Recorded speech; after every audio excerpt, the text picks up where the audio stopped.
আসসালামু আলাইকুম গাইস, কেমন আছেন সবাই? আশা করি সবাই ভালো আছেন। এটা হচ্ছে আমাদের খাল।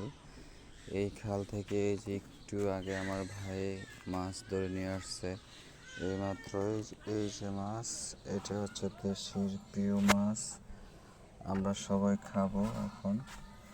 এই দেখুন দেশি মাছ, একদম খাঁটি মাছ।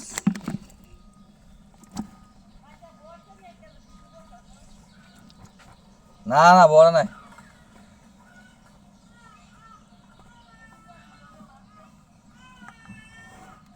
আমি তো দেশি মাছ বিচড়াই পাই না।